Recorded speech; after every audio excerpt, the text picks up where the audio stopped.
ভিক্ষা চাইছি ভাই, ভিক্ষা চাইছি। অন্তত 10টা টাকা দিয়ে তাদেরকে সাহায্য করুন।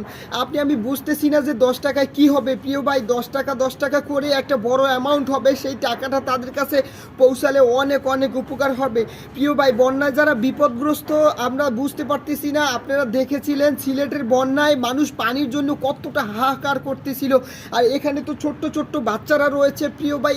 এতটা বাজে অবস্থা, এটা কল্পনাও করতে পারছি না। হয়তো আমরা প্রিয় ভাই যারা গিয়েছে তারা বুঝতেছে, তারা দেখতেছে, আমরা সোশ্যাল মিডিয়ায় দেখতেছি প্রিয় ভাই। আমরা যেতে পারি না, সমস্যা নেই। আমার মতো আপনার মতো হাজার যুবক রয়েছে, অসংখ্য ইসলামিক ফাউন্ডেশন রয়েছে, শেখ আহমদুল্লাহর একটি ফাউন্ডেশন রয়েছে, এছাড়া অনেক বড় বড় কন্টেন্ট ক্রিয়েটর রয়েছে, ফিনান্সাররা রয়েছে।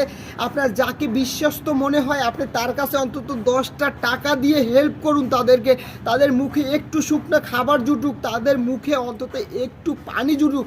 আপনার 10টা টাকায় একটা পানি মিলবে, আর সেই পানিটা হতে পারে তার প্রাণ বাঁচানোর একটা মাধ্যম প্রিয় ভাই। তার নিরাপদ স্থানে তাদেরকে নিতে হবে, সেই জন্য সর্বোত্তক টিম রয়েছে, কাজ করতেছে। আপনারা বুঝতে পারতেছেন না এটা যে কতটা ভয়ানক পরিস্থিতির মধ্যে রয়েছে।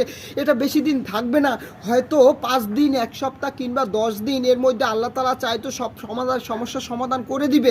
কিন্তু সেই পর্যন্ত অন্তত তাদের পাশে দাঁড়ান আপনারা। আমি দেখেছি অসংখ্য মুরব্বী, অসংখ্য বৃদ্ধ, অসংখ্য শিশু, তারা কেউ কেউ পানির মধ্যে হাবুডুবু করছে, কেউ কেউ ভাসছে প্রিয় ভাই। এটা খুবই খুবই খারাপ অবস্থা। আজকে আপনার কিংবা আমার ভাই যখন এই অবস্থায় থাকতো তখন আমরা কি বসে থাকতাম প্রিয় ভাই? মানুষ হয়ে মানুষের জন্য কিছু না করতে পারলে সে মানুষের মূল্য কোথায়?